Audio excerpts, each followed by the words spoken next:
Embark on a journey of faith and grace with Jesus Prayer and Therapy. Bye, Boring Mondays. Welcome to your dose of Jesus Prayer and Therapy, where you start your week right. Thank you so much for joining us. Another episode. We are here and we're so excited. You guys are not ready for today's guest. Who we have here? We have Father Juan Navarro in the house. Claps. So excited. Qué chévere tenerlo aquí, padre. Thank you very much. Thank you. So Father Juan is a priest in the Diocese of Orange in California. And we are just excited to hear your story, your testimony. The theme of this season has been the season of purpose, the season of finding God's love and how we encounter this love. How do we live out this love? And the point is that we're returning to this love. So it's love is everyone's story, right? So we just want to learn and hear from you and how it came to be that you're now a priest. It's been how many years now that you've been a priest? Yes, I was ordained in November 27th, 2005. Wow. So this year, I'm turning 19 years old as a priest. As a priest. Yes. So almost 20 years. Almost 20 years. Congratulations. And thinking about all these years is that in the beginning, when I was ordained, when I look priest when they were turning 25, big celebration, everything. I was like, that is too far away. And now it looks like almost there. Yes. Touchable. Yeah. Time flies. Yes. And but it has been an amazing journey with Christ. Because at the end, when God calls you, it's not anymore about you. It's about how God leads you. And that is the experience. And that is the story of salvation. All of us, we have a story of salvation that is incorporated in the whole story of salvation that is in the Bible. The Bible precisely is about telling us how God is always saving, calling us, transforming, leading us. It was quite beautiful. Always. So the thing is that when you are called, immediately you are a part of the story. Yes. And as you, immediately your names start to appear in the process of helping others to find Him. Yes. So that's the beauty. So Liz and Vanessa, your names are now there because you are bringing and helping others to find Jesus. And finding Him help the community and those who are listening or experiences the calling to know Him more, to fall in love for Him, to love Him, and to follow Him. That's the whole point of what we want to transmit. Absolutely. But you didn't think growing up that you'd become a priest. No, and that is important because sometimes people ask me, Father, you were born, from the beginning was calling you to become a priest. When you were a child, were playing, celebrating mass or something like that. We have that conception that priests were born to you, and they had this baby. Yes. We have this assumption, but not really. Well, no, not me. No, I know some priests, and I really admire them. They have this kind of that from the beginning they knew by heart. Well, in my case, I was born in an Air Force base. My dad was an Air Force pilot. So my whole environment as a child was precisely among planes, and the uniforms, the discipline, the military life. And in my process of growing, I think that I wanted to be just like my dad, And I knew. All you knew, right? Yes, this is what I knew. But also, I like this. I like the style, That was my environment with people in uniform. Again, the experience of the discipline, flying jets, because that was my call. I was thinking about precisely fighting like Air Force combat planes, something like that, When I was like 13 or 14, this movie Top Gun came out, and believe me, there was a huge motivation to say I want that kind of life. I already having it as a child of a Air Force pilot, in a different way. So my life was precisely in that direction. And this is what I did. As soon as I finished my studies, my high school studies, I immediately applied to the Air Force Academy in Colombia. No hesitation. This is what I want. That was, Done. yes. Yep. And I went through the whole process. That was an amazing process. I was so excited. There were so many tests, physical tests, psychological tests, intellectual tests. They have this kind of, you need to know about, how,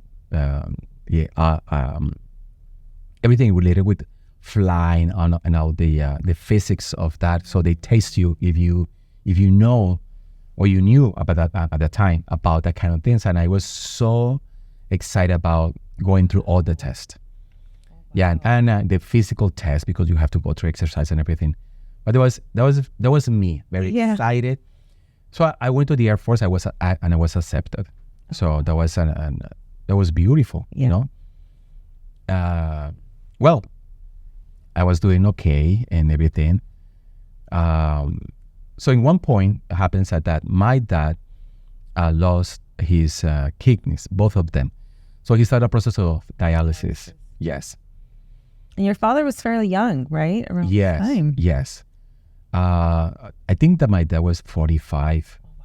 Very young. So very young, yes, at that time. So I was doing, and not only okay, I was really doing good, in my studies and in my experience of, learning how to fly, the experience of the military life once again.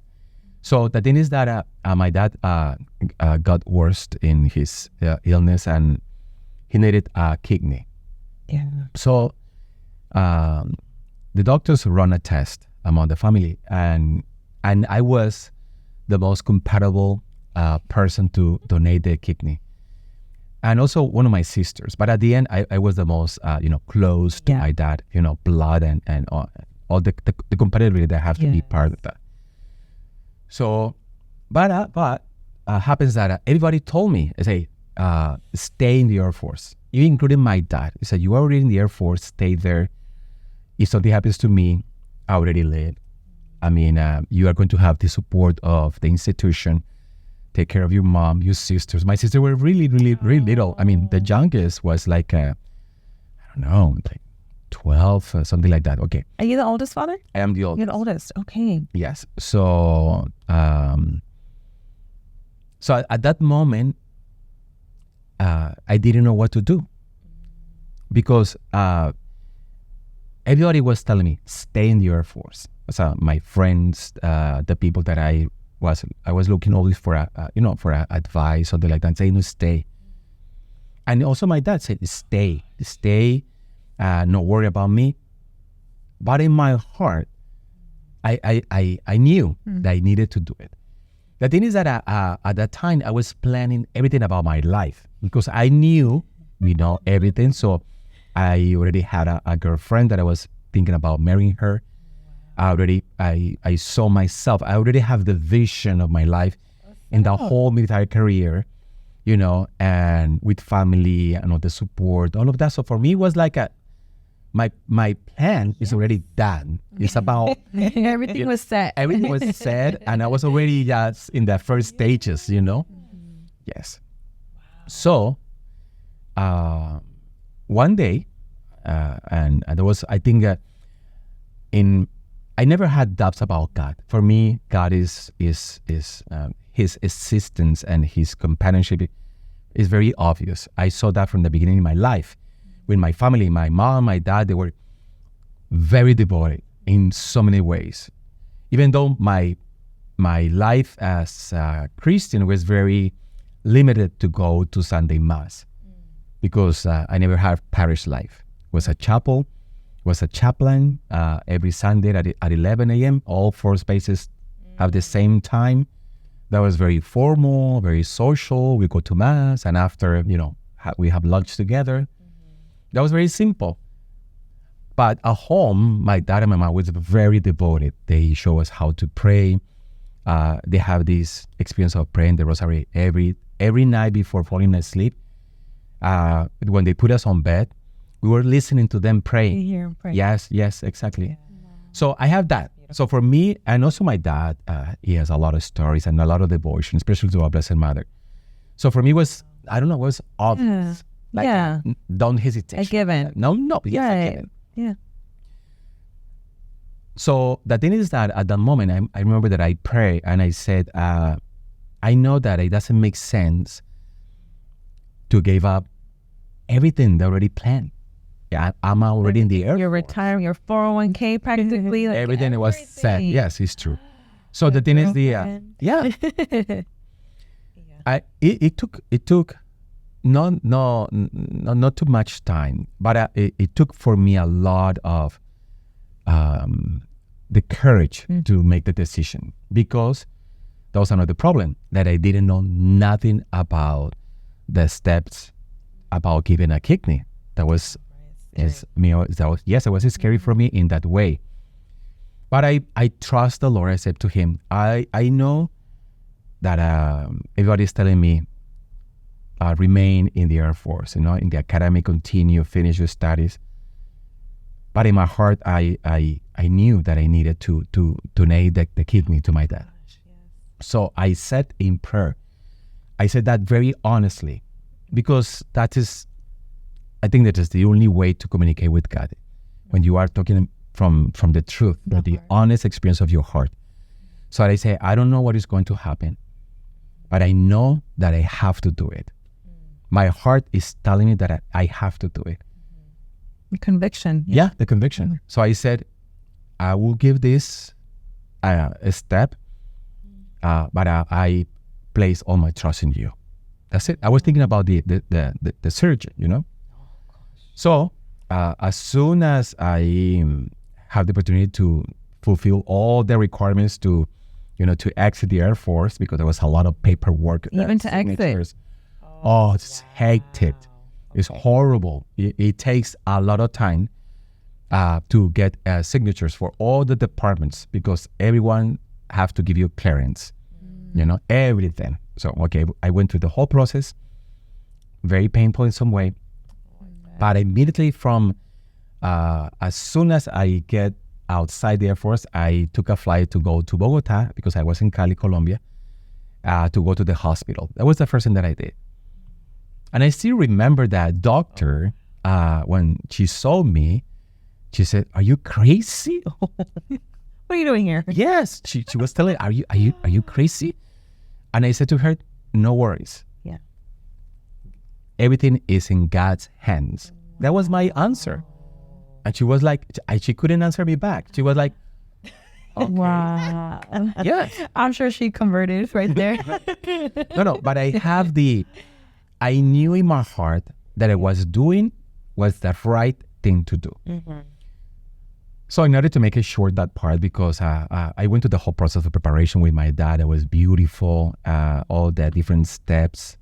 Also talking with my family. Everybody was, in awe, because everybody knew how much I was, in love for the Air Force. And now I was giving up everything just to give the kidney to my dad. An act of true love. Yeah, no, and even though with my dad, the bond, if already loved him at that time, and the bond was so beautiful. So we went to that surgery. That was also very, very impressive. All the details, the preparation, everything. There was a lot of preparation, and sometimes some cancellations. But because my dad got sick, I got sick as well. So we needed to be in full health, physical health, in good health. So finally, the surgery came, and I gave up one of my kidneys. That was just an amazing experience. And the recovering, because I remember that the doctor said to me, it's going to be very painful to you, because you are the one who is giving. Oh, that's true. Yes. And your dad is the one who is receiving. Yes. So for you, that is going to be different. And yes, so, but also I remember that the doctors, they want me out of the hospital, the sooner the better.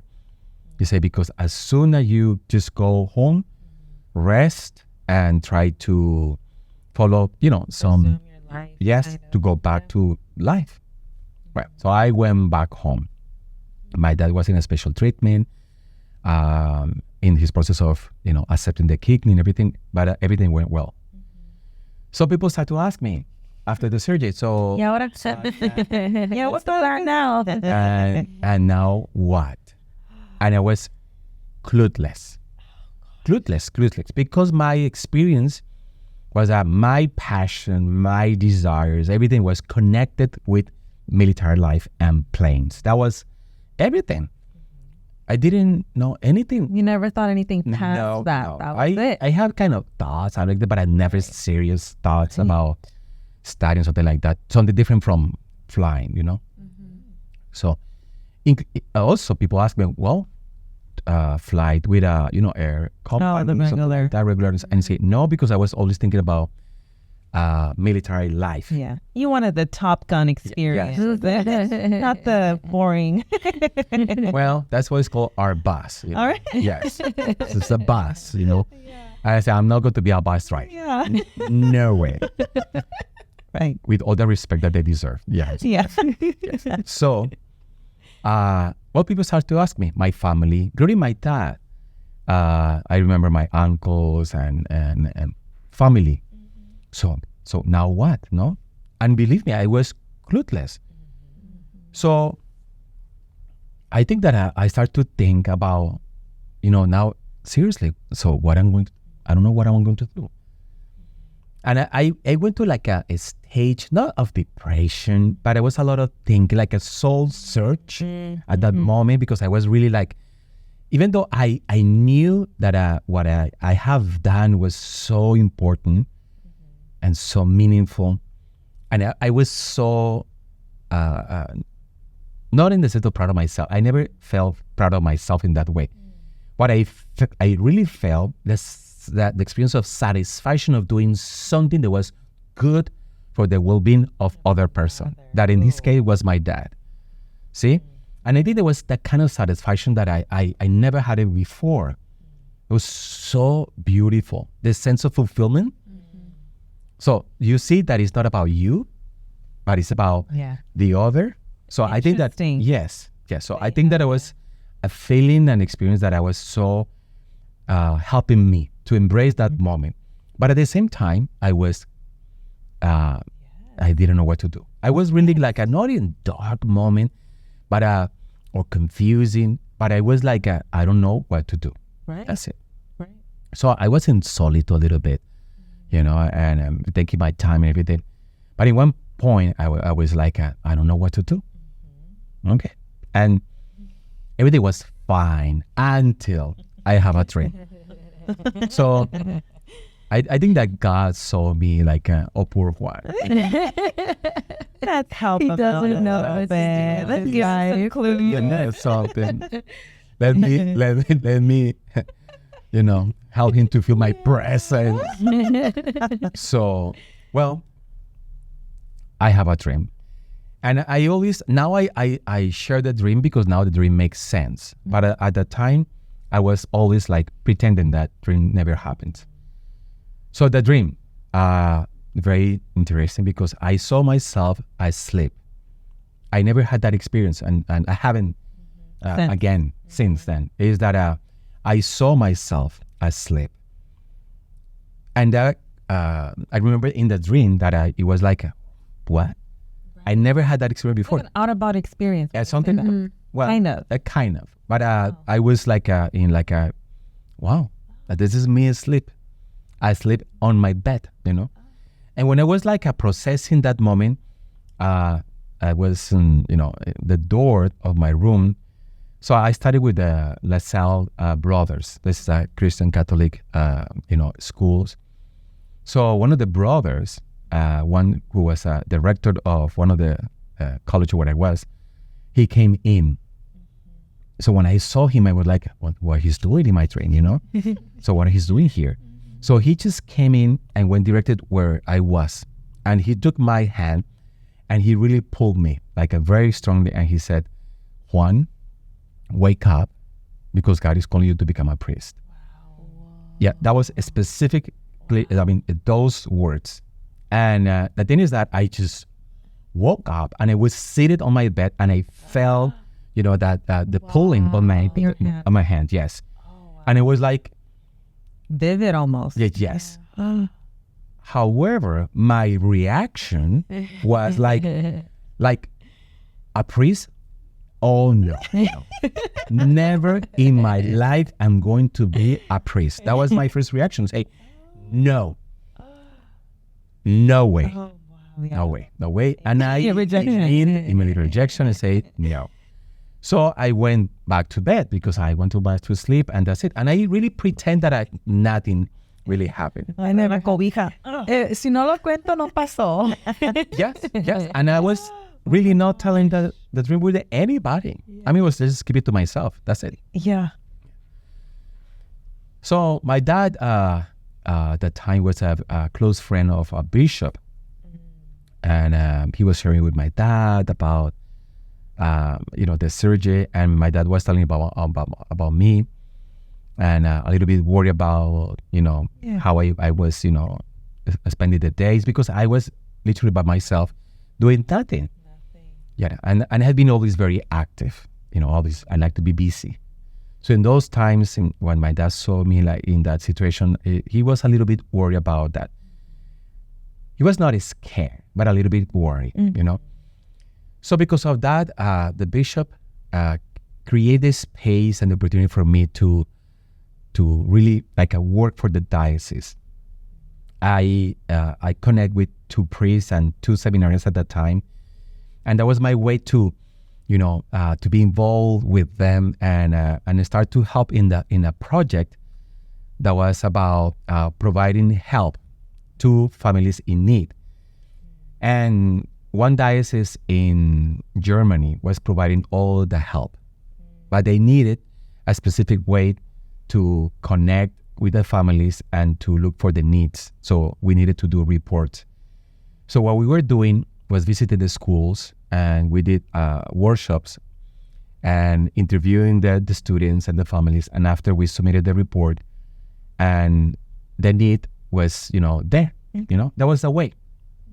When the bishop really asked me about the possibility, and also with this working with the priest and everything, they said, I will give you a full salary, you don't have to pay for transportation, for housing, nothing, food.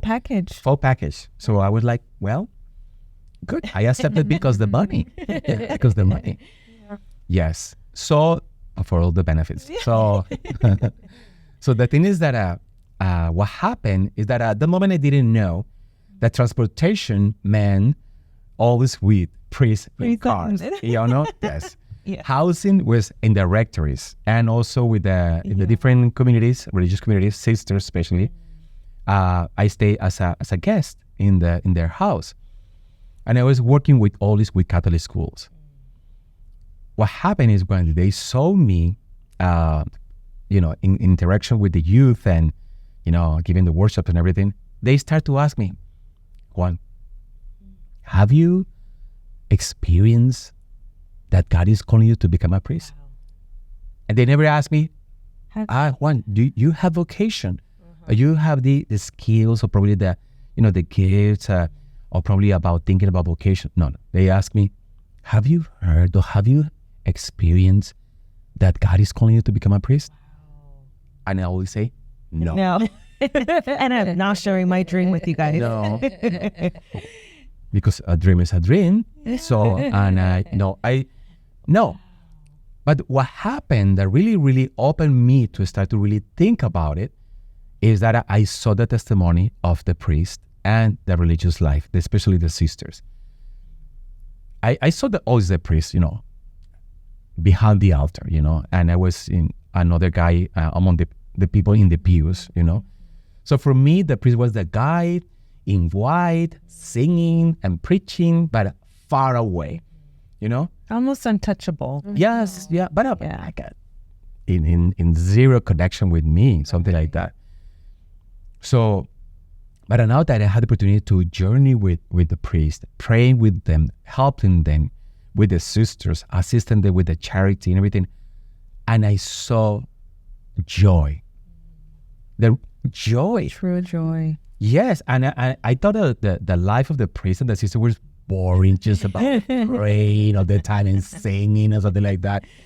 I don't know. That's just a misconception of just, I don't know, probably what you see in the movies. So I don't know. No, they have a beautiful fraternal life. They were like normal human beings, but full of joy, full in connection with God. I still remember when they asked me, who is your favorite saint? And I was like, I don't have a favorite saint. Yeah.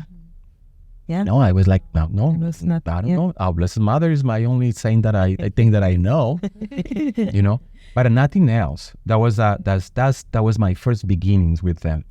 But again, the joy, the sense of fulfillment, the preaching, the liturgies, serving the people, serving the poor, because that was another thing that really touched my heart, because I saw the suffering of the people, and they were the only ones who were there for them, in very full care, beautifully.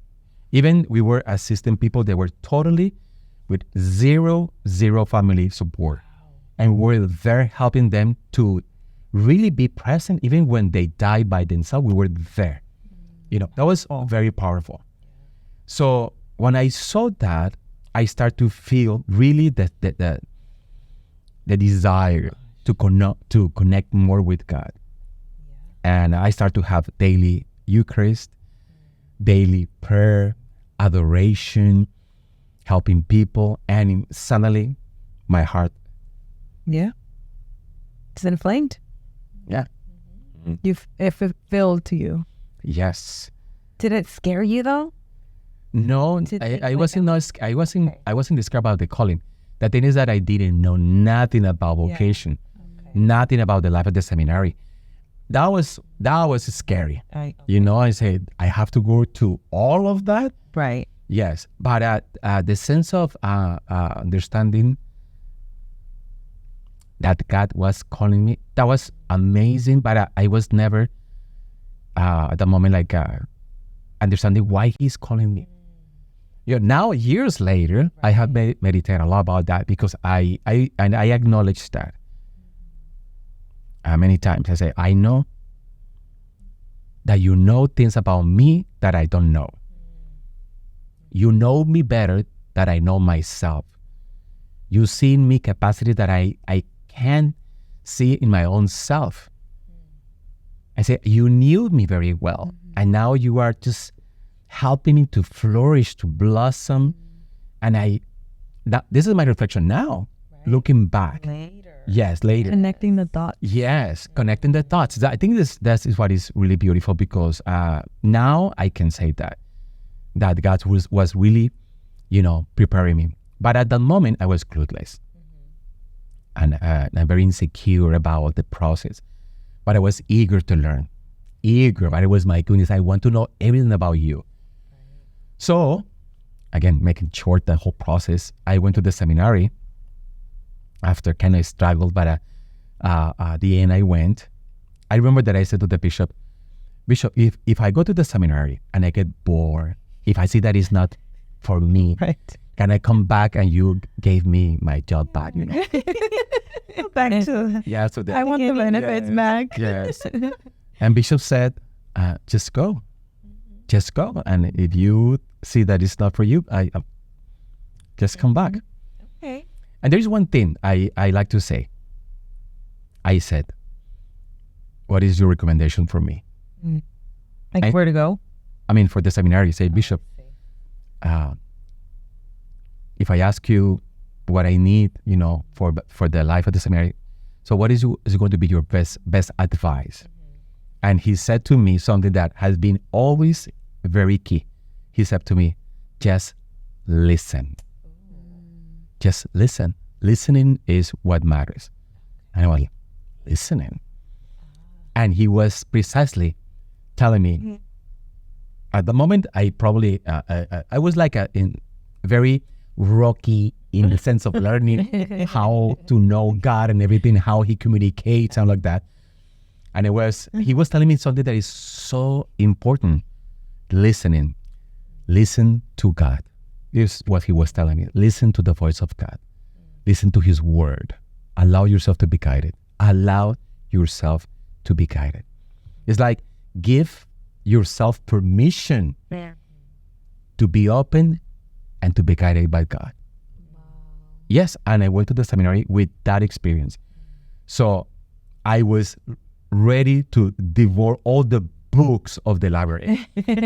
Yes, because believe me, that was my first calling. I wanted to know everything about faith, about the Bible, about the tradition, about the liturgies. I wanted to know a lot about the church, the history, about the saints. Much hunger. Oh, I was so hungry in that way.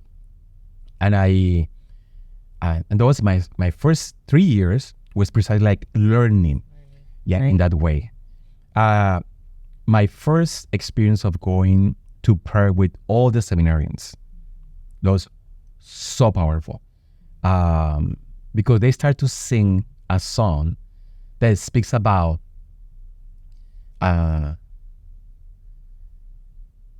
like, talk to me, Lord,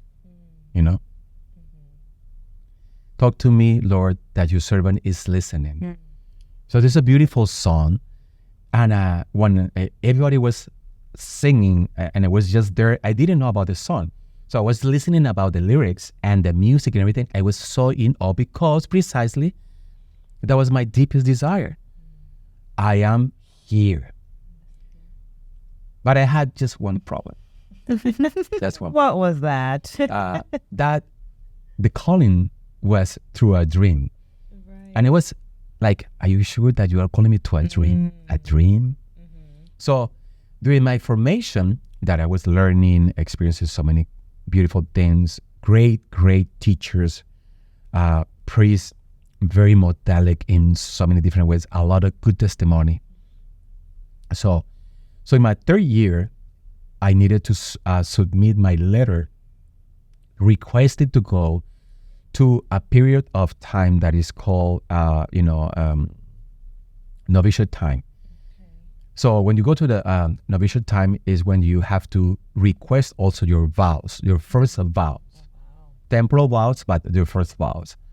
But if you're going to make the vows the first time, it's a big step. It's a big step, but also that's it. The first vows are the first vows, and that's it. The vows of obedience, the vows of chastity, the vows of poverty. And there was another vow that is called stability. It's just to remain stable in the commitment of serving the church and God in mission, So, and I knew that was very serious, but also I knew myself. Oy. And I was like, because remember that what I mentioned that I was thinking about getting married, remember? Yeah. Okay, so that's another story. Yeah, but still in my mind was, the idea of, the family, of getting married, something like that. And again, my connection, my connection with women, in some way, the only thing that I knew in that way was if I'm going to connect with a woman, it's going to be through a family, becoming husband and wife. So, and in some way, I kept that desire. But I know that God was calling me. I was like literally telling him, I don't know if I'm going to be capable of being single. The practice celibacy. Yes. And I was in a city in Colombia that is full of beautiful women, and it was like every single day. And I was like, really? So that's big. Yeah. So with that in mind, so I start to really in prayer to start to beg for a confirmation. I want you to confirm me that you want me to become a priest, that you want me to follow you. Right. It's not because a dream. I want you to tell me if that is what is going on. You know what you mean. And now I feel ashamed of saying that. But at that moment, it makes sense. Yeah, really need it. I really need it. And so I start to go to a crisis. And I start to really feel like the dryness of at the seminary, even, participating in class and everything. I was very active. I start to like avoiding the classes, the learning. I was like, I don't know, very distracted. But behind all those things was my desire of confirmation. So, well, I started to pack my clothes and everything because I wanted to leave the seminary. That was very critical. And I remember that my family and everybody knew because I told them, I said, I'm in a crisis and I think I'm going back home. Wow. Yes. Even I had the opportunity to go to one university and register myself to study there because I knew that I was leaving the seminary. There was like in that level. Yeah, that was bad. Very bad. Yes. So that happens. And I had the opportunity to go to Holy Week mission. So the rector of the seminary that noticed that I was having such a crisis, he said, I think, Juan, that you should not go to the mission and leave the seminary right now. So when you classmates and everybody come back from the mission, you're already gone. That's it. Really? So yes, because when someone is in crisis, in some way, you create that kind of atmosphere around you. So it's like a contagious in some way. It's like one bad grape in the bag. Correct. Yes, yes. Because vocation and life in seminary is not easy. If you don't have vocation, a seminary is horrible. Yeah. It's hell. Yeah. If you have vocation, the seminary is heaven. It's that simple because there's so much that you need to embrace in the formation to become a priest. And everybody's capable because about openness, but you really need to be open. So I said to him, allow me to go to the mission. So give me that opportunity. And if I don't see the reaffirmation of the calling, I will leave the seminary. So the rector said, just go and let's see what happens. What happens is that I went to the mission and nothing happens. I was worst. After the mission. Yes. Even though I put myself in the best that as I could at the time. You opened up. Yes, and helping the people to celebrate the Holy Week. Everything. I went to all the days of the Passion. Everything. It was beautiful. But I was helping others to have that experience, and I was really in my heart, so dry, so disconnected. So, well, I was ready to leave until one of the sisters that I was helping before knew about my vocation, and the group of sisters talked to the rector, and they said, Father Fernando at the time, Father Fernando, if you are okay, we would like to ask Juan to come to our convent and stay with us 1 week. We will support him. We will talk to him. We will provide psychological help, everything. But allowed us to help him to have a real process of discernment. And Father Fernando was open and he allowed me to go. Yes, I'm telling you, that's the whole church helping me to remain in the church. Yeah, in that way. So I went. So Monday. Oh, I have meetings with the sisters from a morning. Full day. The whole day. Yeah. They were talking to me. They did a psychological evaluations, interviews, about everything. Help even spiritual direction, prayer, sports. I did everything. Monday, Tuesday, Wednesday, Thursday, Friday. And I needed last day. And I needed to go back to the seminary with an answer. And the idea was to go really early in the morning on Saturday. So Friday, like 9 p.m., exhausted. So the sister that I was with me finally said, Juan, I'm done. I'm done. That's it. I did all I had to. We tried. No way. I mean, you are totally, I was totally blocked, So she said to me, let's go to the chapel. And at that moment, I said, Sister, I'm tired. Call it a night. That's it. So let me go to my bed. And I said, this is what it is, sister. That's it. Let's go to the chapel. Okay, let's go to the chapel. And what happened is that we were seated in front of the Blessed Sacrament. And this sister started to make a whole report about me during those days. When you report to your boss, Yeah. just like that, to let's say, we have done this. She started to report.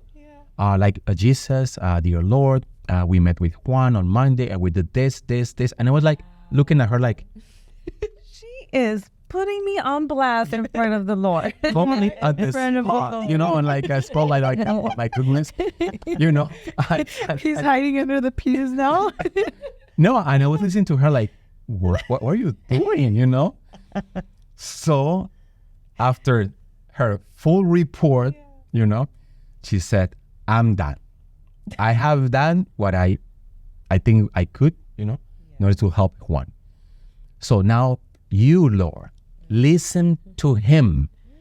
This is what she said. And she forced me. I said, like, now talk to Jesus. You go. Now you go. I'm like, Now you tell him what you did. yeah. No, and believe me, I was like, Oh. okay. So in that moment, I just said, you know what I need. So why are you calling me? Are you seriously calling me to become a priest? You know me. You know how weak I am. You know all my, my, sometimes my procrastination and all of that. You know that I had doubts about different things. Why are you sure you are calling me? Because I don't know. There was all of that. Yeah. And I said, in a dream. What happened is it's very difficult to tell in words what happened. But the Lord answers me at that moment. And what I felt, it would say, yes, I am calling you. I'm calling you. You felt it kind of like in your heart. No. Yes, but that was like that he was answering me. So because I was talking to him. I was really open up my heart. And I said, you knew or you know me. You know me, my capacity, my weakness. And are you sure you're calling me? So I don't know what's going on. That was like me begging. Right. And in front of the sacrament, yes, I am calling you. The thing is, when I experienced that, I felt so ashamed. For maybe doubting. Like I'm doubting. Mm-hmm. But at the same time, immediately was the experience of peace. Mm-hmm. Like never in my life I experienced peace. Mm-hmm. Wow. That was so beautiful, so overwhelming that I was like talking to him, to Jesus. He was answering me in a dialogue. That was a dialogue of trust. Mm-hmm. There was a beautiful, one thing about Jesus that I saw through when this woman at the well, at the Samaritan woman went to his fellows, town, fellows. And she said, let's go and meet someone that knows everything about me. Yeah. This is what it is. It's beautiful. When I experienced that with talking with Jesus, what I experienced that he knew everything about me. So I don't have to fake anything. Mm-hmm. I don't have to pretend anything. He knows me and he loves me in that way. Mm-hmm. So what I experienced that kind of understanding in my heart brought to me a beautiful experience of peace. But I'm not talking about 5 minutes peace. I'm talking about something that since then has remained in my heart. Oh, wow. Yes, that the experience of his very existence, but a very personal way to very present, like a totally present, and that was what I needed. Yeah. Never looked back. Never looked back. I knew at that moment because I said, if you are calling me, here I am. Here I am. That's it. Wow. And since then that is my experience when if I need something, when I need to recall what it means God for me, that's one of the places that I go. My encounter with Him. My encounter with Him, the affirmation of my vocation, and the affirmation of how much God, cares about me, and cares about you. But I'm talking about at that moment it was about me, in that way. So after that, I remember that I look at the sister. And Like, oh, you're still here. yeah. So the sister was crying. She was like, she knew that something was going on. So as soon as I look at her, she said, okay, that's it, Juan. That's good. Yeah. Let's go and rest. So next day, morning, we have prayer and after breakfast, and she asked me, so are you leaving the seminary? And I say, no. And she was, no? And I say, no, I will stay. That's it. Yeah. And immediately from that place, I went back to the seminary. I met with Father Fernando and I said, here I am. God has confirmed me and that's it. And I'm not leaving the seminary. And I'm going to prove you that what I'm saying is the truth. Oh, yes, because immediately, everything was, such a blessing since then. Yeah. So this moment, I have been having different kind of moments in my life, but that moment specifically was very, the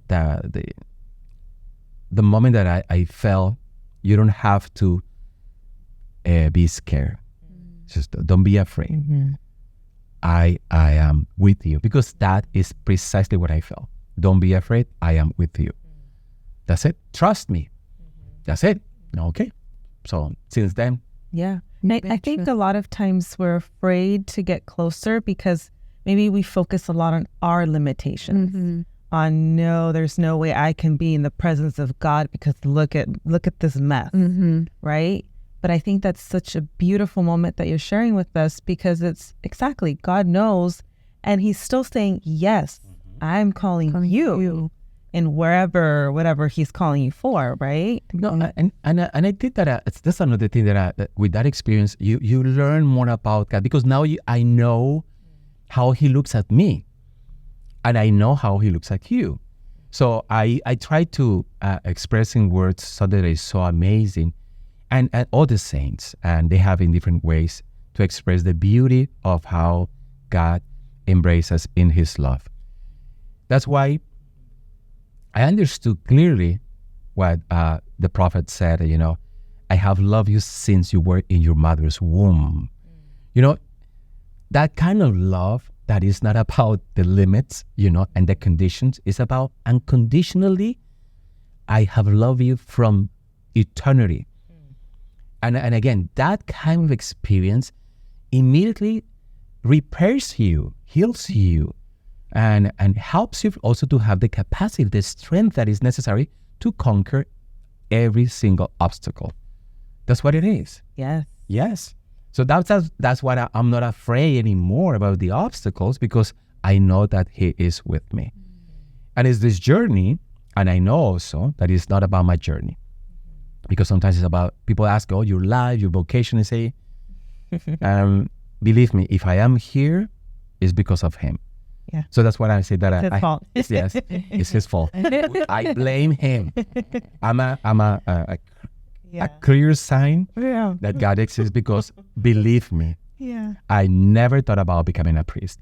And only because of this is happening is that I am here, and after all these years, very grateful. I think the gratitude is what helps me to summarize my life.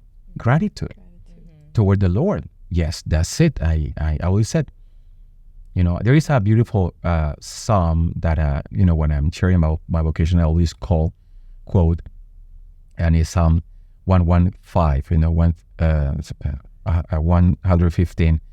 And it says, how can I repay you for all the good you have done to me? It's a beautiful psalm, and I always embrace it as my personal psalm, because in the way that I say, yes, I was there, and God saw me, and He said, "You come with me." I think that I know now I felt how Matthew felt, or how John felt, or Peter, or Mary Magdalene. Mary Magdalene, my goodness, and others, Zacchaeus and others, and Bartimeo, people that they will call by name. I said, "You come with me." Yes.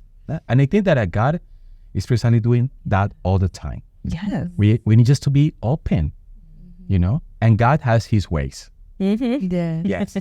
So now I'm a witness of that. But we have to listen. That was the key word. Yes, we have to listen.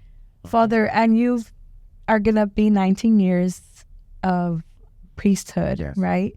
But most of those years have been here in Orange County. Yes, 17 of them. And that process has also been a process of trusting that the Lord has called you here Yes. to OC. Yes. And I remember you sharing a prayer similar to the one or your answer, similar to the one that you told the doctor that day with your father, like God is in control. Or how are you sure that you're meant to be in Orange County?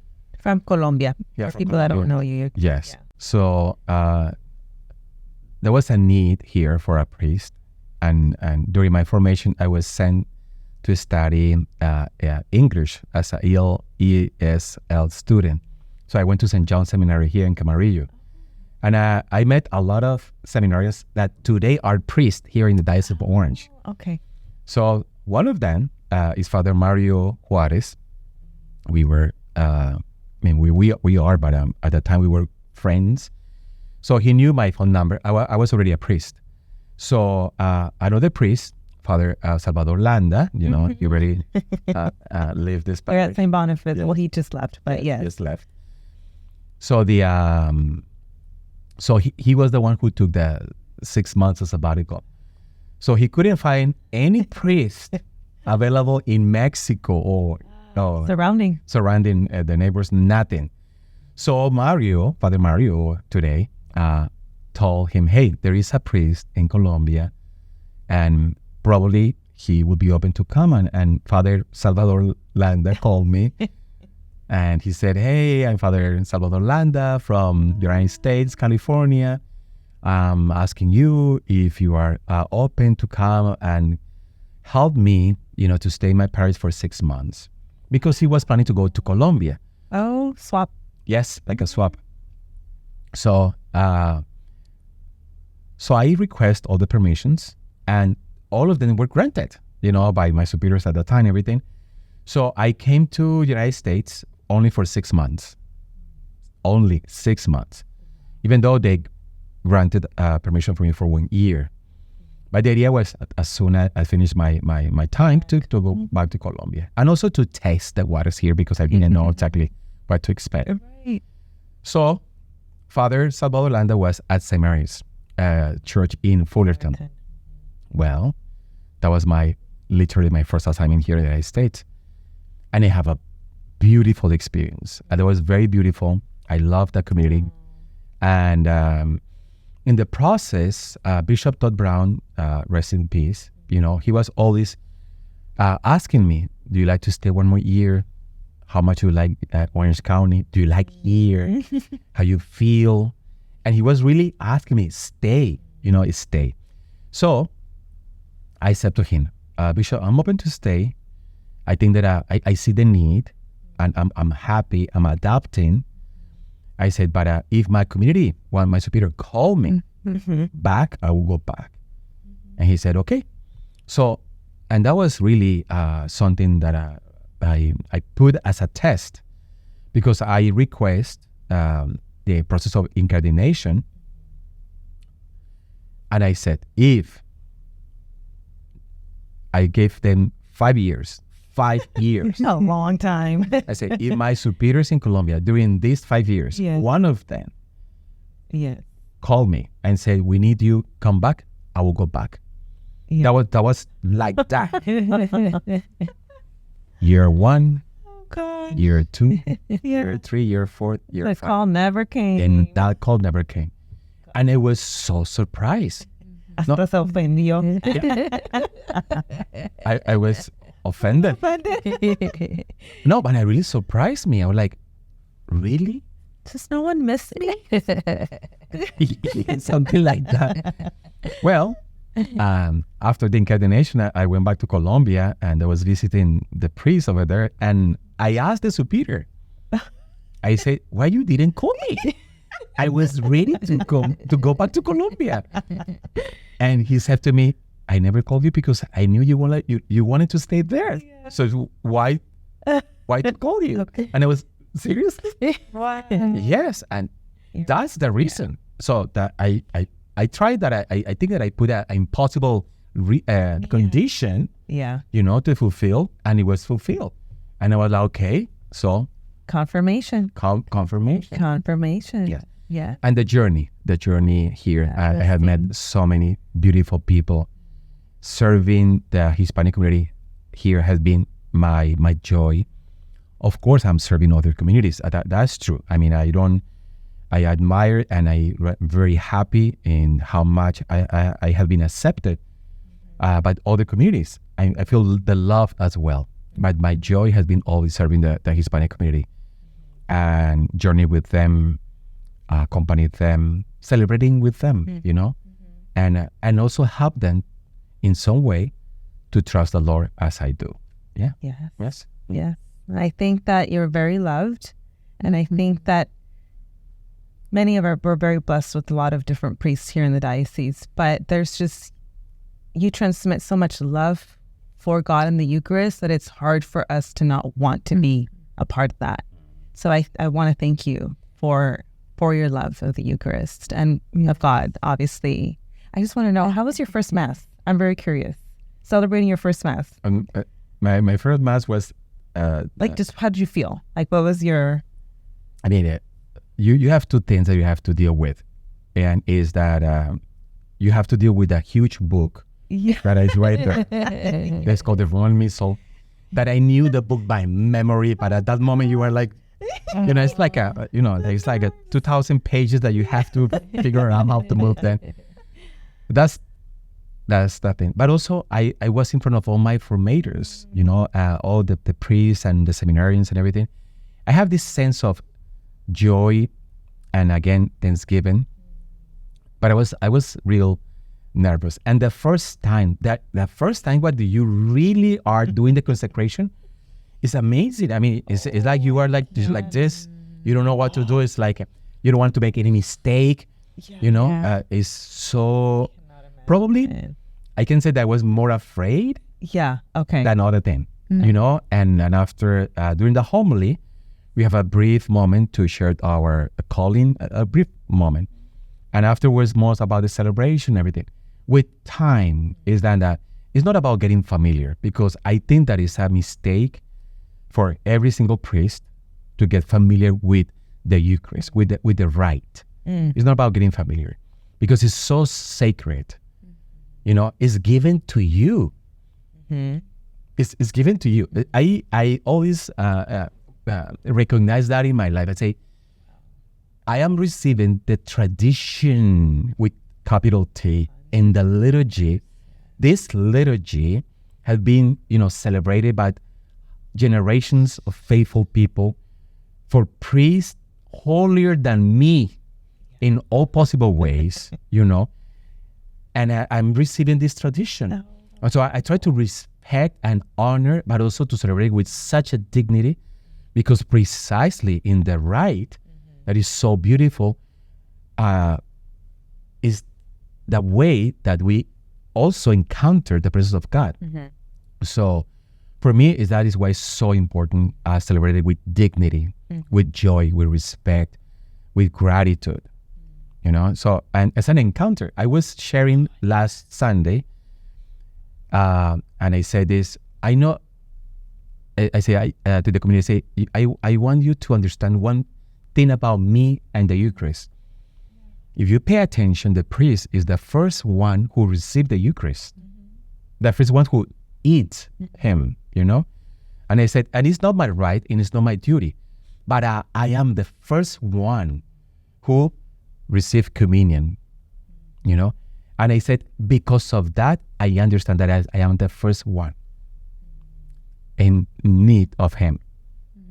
That's what I say. I will say, I know that I am the first one that I needs, that needs you. You know, I am the first one that is the most unworthy person, but in so much need of you in my life. And I literally, when I'm receiving him, I'm in my heart, I feel and experience that he's telling me, I am the bread of life. Yes, I am the one who is giving you life. I am the truth. I am the way.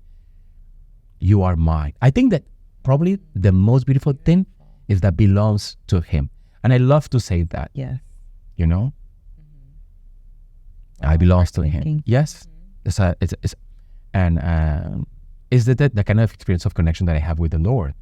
You know, and I really experience that as a joy.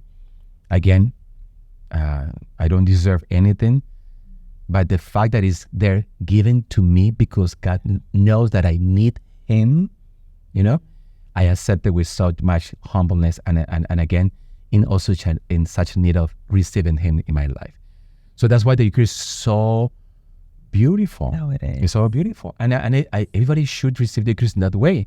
Yes. No, in that way, like is there because he wanted. We're so blessed. Yes, I mean, I don't understand how people have thoughts about it. Yeah. Jesus was the first one who say, hey, you need to eat my body, eat it. You know, Here. I'm giving myself because this is precisely the bread that is given and is broken in the sense of giving, and drink my blood because it's in the sense of sharing and sharing because you need that, you know? It's given because I love you. My goodness. How can we miss out? How can we miss out? Yes. And it's because he said so. Yeah. No, and we have to believe it. Yes, but I'm talking about the St. Polycarp, you know, St. Irenaeus, St. Justin, all of those guys, the first ones are in those writings saying the same thing that I'm saying to you. So are you kidding me? You know, the very, very closest witnesses of the faith, you know, all of them met the apostles, and they are telling us that where we're receiving is the very, very flesh and the very blood of Christ. This is beautiful. We are totally unworthy of this. Yeah. Yes, totally unworthy. Totally.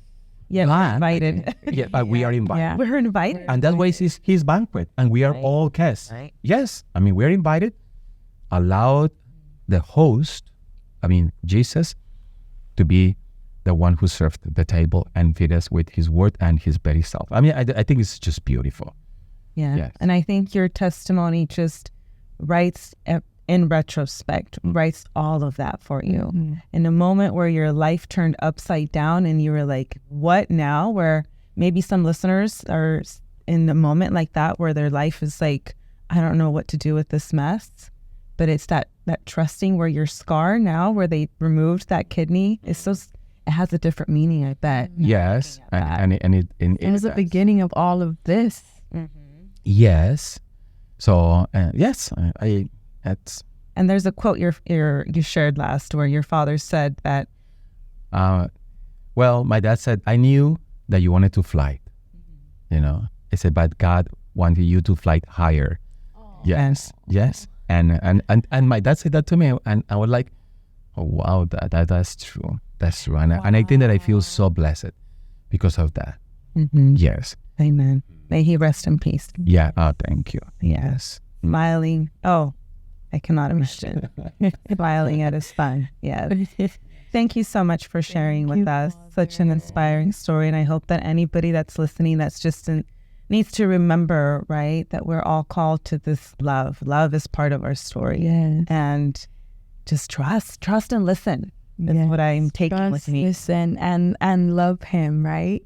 I can't help but to maybe close off with asking you one last piece of advice that you might have because we know that trusting Jesus involves us getting into a personal relationship with him and falling in love with him.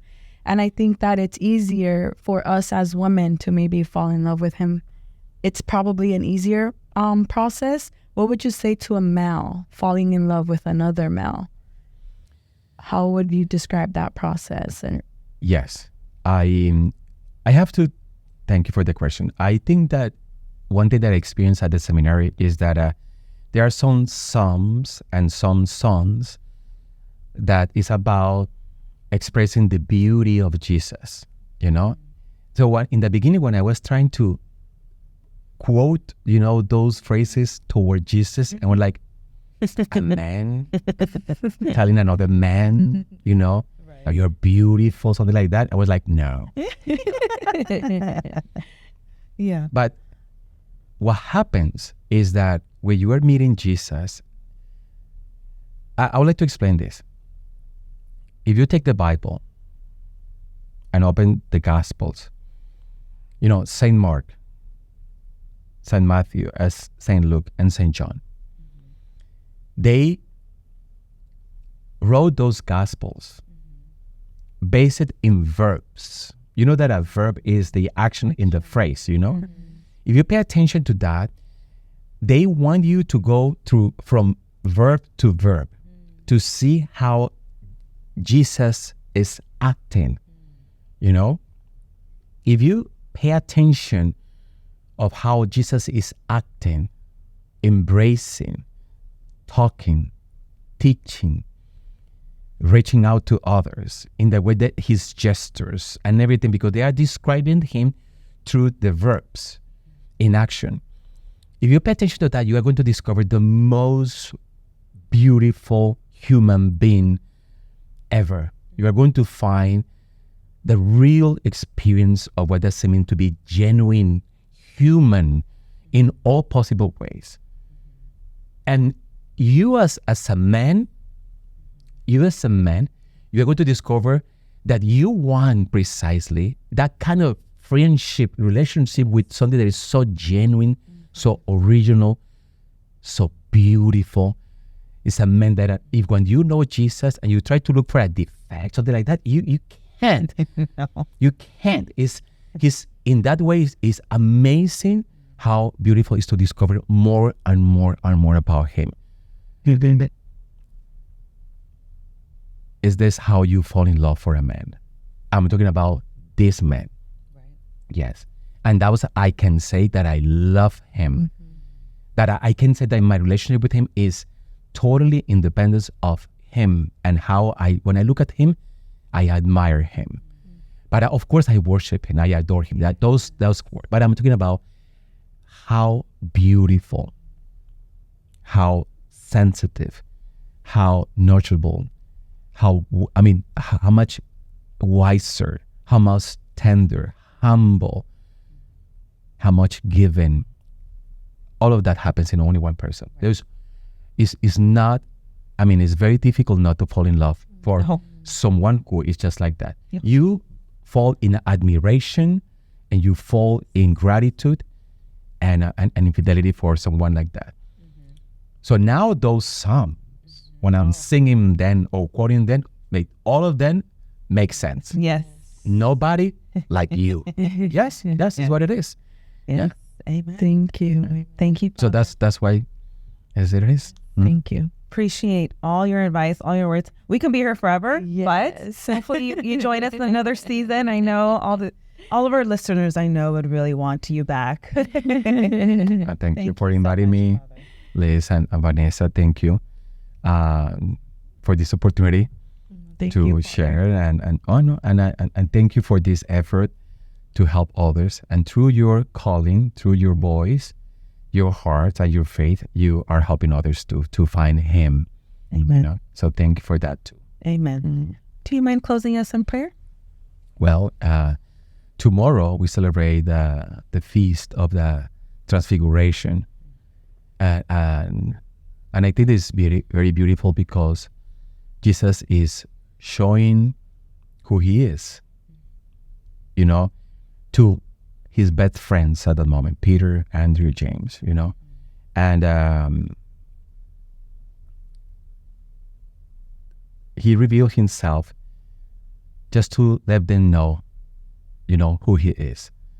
And I think that in so many ways, God is always revealing Himself to us in order to trust, to trust, to be open, as we have been reflecting. So I want to thank the Lord for helping us always to encounter Him in our life, for His callings, for His many ways to be present, to give us the opportunity to, to discover that God is with us, that God is there for us, that He is precisely the one who knows everything about what we need in our hearts. And I'm so grateful that I finally met someone that knows me so well, that knows us so well, that we don't need to pretend or just to fake what we are, but to be welcome and loved in that way. God reveals Himself to us because He loves us. And because He loves us, He wants us to know Him, the only source of life, peace, and joy. So may the Lord bless us and continue blessing you in this beautiful task of letting others about God's presence and love. May the Lord help you in embracing of the Father and of the Son and the Holy Spirit. Amen. Amen. Thank you, everyone, for joining us. Please share and see you next time. Thank you.